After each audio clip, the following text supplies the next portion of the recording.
తెలంగాణ రాష్ట్రంలో private degree కాలేజీలో పనిచేస్తున్న లెక్చరర్లు అనేక సమస్యలను ఎదుర్కొంటున్నారని తెలంగాణ లెక్చరర్స్ ఫోరం టీఎల్ఎఫ్ ఆందోళన వ్యక్తం చేసింది. ఈ సందర్భంగా టీఎల్ఎఫ్ నాయకులు మాట్లాడుతూ విద్యారంగానికి ప్రభుత్వం ప్రాధాన్యత ఇస్తున్నప్పటికీ ప్రైవేట్ డిగ్రీ కాలేజీల్లో లెక్చరర్లకు కనీస వేతనం, ఉద్యోగ భద్రత, సామాజిక భద్రత వంటి మౌలిక హక్కులు కల్పించడంలో తీవ్ర నిర్లక్ష్యం జరుగుతోందని విమర్శించారు. ప్రైవేట్ డిగ్రీ కాలేజీల్లో లెక్చరర్లపై అధిక బోధన భారం మోపుతూ తగిన వేతనాలు చెల్లించకపోవడం, ఈఎస్ఐ, పీఎఫ్ వంటి సదుపాయాలు అమలు చేయకపోవడం వల్ల లెక్చరర్లు తీవ్ర ఆర్థిక, మానసిక ఒత్తిడికి గురవుతున్నారని తెలిపారు. అదేవిధంగా BSMAT విధానం పేరుతో అకాడమిక్ పనులతో పాటు పరిపాలన బాధ్యతలు కూడా లెక్చరర్లపై మోపుతున్నారని ఆరోపించారు. NAAC, NBA, NIRF, AISHE, GATS, treasury తదితర ప్రక్రియ పనులను నిర్వహించాల్సి వస్తున్నా వాటికి సరైన పారితోషికం లేకుండా పనిచేయించడాన్ని తీవ్రంగా ఖండించారు. కాబట్టి ప్రభుత్వం తక్షణమే జోక్యం చేసుకుని ప్రైవేట్ డిగ్రీ కాలేజీల్లో పనిచేస్తున్న లెక్చరర్లకు కనీస వేతన స్కేల్ అమలు చేయాలని, ఉద్యోగ భద్రత కల్పించాలని, అన్ని కాలేజీల్లో ESI, PF వంటి సామాజిక భద్రత పథకాలను తప్పనిసరిగా అమలు చేయాలని TLF డిమాండ్ చేసింది. ప్రభుత్వం వెంటనే స్పందించకపోతే రాష్ట్ర వ్యాప్తంగా ఉద్యమ కార్యక్రమాలు చేపడతామని తెలంగాణ లెక్చరర్స్ ఫోరం హెచ్చరించింది. ఈ కార్యక్రమంలో TLF రాష్ట్ర నాయకులు, జిల్లా ప్రజాప్రతినిధులు, ప్రైవేట్ డిగ్రీ కాలేజీల లెక్చరర్లు పాల్గొన్నారు. సమాజాన్ని శాసిస్తున్నారు.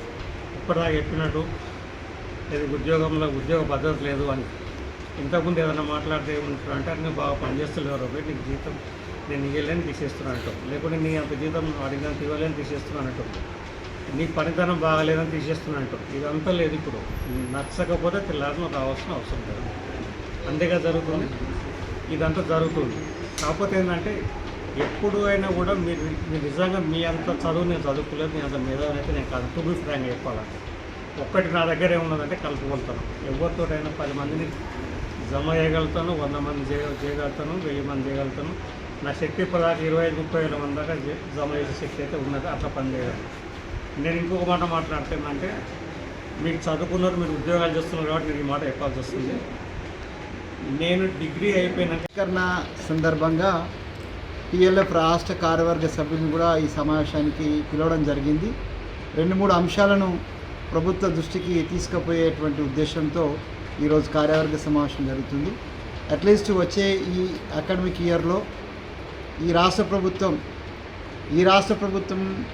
ఏర్పాటు కావడంలో కావచ్చు, గతంలో 2014లో TRS నాయకత్వంలో, KCR నాయకత్వం ఏర్పడినటువంటి ప్రభుత్వం కావచ్చు, ఈ 2 ప్రభుత్వాలు ఏర్పడడంలో మా లెక్చరర్లు, మా టీచర్లు, మా ప్రైవేట్ యాజమాన్యాలు, ప్రైవేట్ టీచర్స్, స్కూల్స్ యొక్క పాత్ర ఎవ్వరు కూడా తక్కువ చేయలేరు.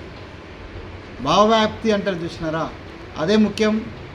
ఈ ఫోటోలో మేము మా క్యాలెండర్కు మా ఆర్గనైజేషన్ స్ఫూర్తిదాత జయశంకర్ సార్ ఈయనే చెప్పినాడు భావవ్యాప్తి అనేది.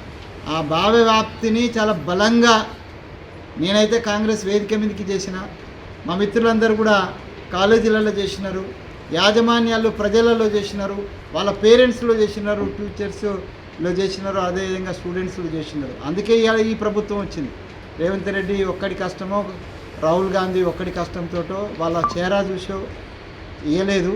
డెఫినెట్గా మా యోగదానం ఉంది. ఆ రోజైనా ఉంది, ఈ రోజైనా ఉంది. కానీ ఆ రోజు కానీ ఈ రోజు కానీ ఇప్పటి వరకు విద్యా వ్యవస్థలో పనిచేస్తున్నటువంటి మా ప్రైవేటు లెక్చరర్స్కి సంబంధించి కావచ్చు, ద పార్ట్స్లీ గవర్నమెంట్లో పనిచేస్తున్న వాళ్ళ గురించి కానీ సమగ్రమైనటువంటి యోజన గవర్నమెంట్ దగ్గర లేదు అనేది చాలా స్పష్టం. తెలంగాణ లెక్చరర్ ఫోరం పదే ఆ సమగ్రమైనటువంటి విధానాన్ని మేము అందిస్తున్నాం. అది జోనల్ వ్యవస్థలో అందించినాము, లేకపోతే విద్యా వ్యవస్థలో అందించినాము. కానీ దాన్ని పెరిపెరియల్గా ఉపయోగించుకోవడమే తప్పితే ఆ పలానావాడు ఇచ్చిననేటువంటి గుర్తింపు కూడా మాకు రాలేదు. ఆ గుర్తింపు మేము కోరుకోవటం లేదు. కానీ విద్యా వ్యవస్థ బాగుపడాలని ఇప్పటికి కూడా మేము పట్టుదలగా ఉన్నాం. ఇప్పటిదాకా తెలంగాణ పునర్నిర్మాణం అనే పదం నడిచింది. బట్ తెలంగాణ లెక్చరర్ ఫోరం 2026 నుంచి మేము ఇంకో పదాన్ని ఎత్తుకుంటున్నాం. ఇప్పటి వరకు ప్రజలు కూడా కొంత సోమరిగా పడుకొని ఉన్నారు, ఉద్యమకారులు కూడా నిద్రపోయి ఉన్నారు.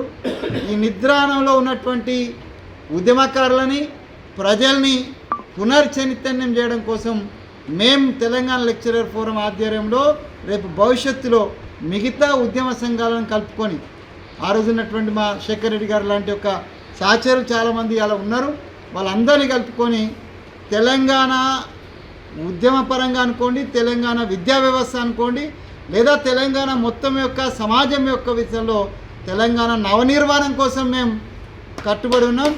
మేము ఇక తీసుకునేటువంటి స్లోగను పునర్నిర్మాణం అయిపోయింది. అది ఎక్కడ పోయిందో తెలియదు, అదే ఏ పదం అయిపోయిందో తెలియదు, కానీ మేము తీసుకోపోయేటువంటి నవ నిర్మాణం ఏదైతుందో ఇది భవిష్యత్ తరాలకు, తెలంగాణ మా తరానికి కాదు. మేమైతే అంటే మాది సచ్చే తరం, వచ్చే తరం కోసం మేము కొట్లాడాల్సుకున్నాం. చచ్చిపోతూ వచ్చే తరం కోసం కొట్లాడే ఒక యజ్ఞాన్ని మేము తెలంగాణ లెక్చరర్ ఫోరం పక్షాన్నే మిగతా ఉద్యమకారులతో తీసుకుంటాం. దానికి 2026 నాంది పలుకుతుంది. ఈ రోజు నుంచే మేము తెలంగాణ నవనిర్మాణం కోసం ప్రయత్నం చేస్తామని ఈ క్యాలెండర్ ఆవిష్కరణ సందర్భంగా మీకు మీడియా ద్వారా ప్రజలకు కూడా ప్రభుత్వానికి కూడా తెలియజేస్తున్నాం. జై తెలంగాణ, జై తెలంగాణ, జై తెలంగాణ.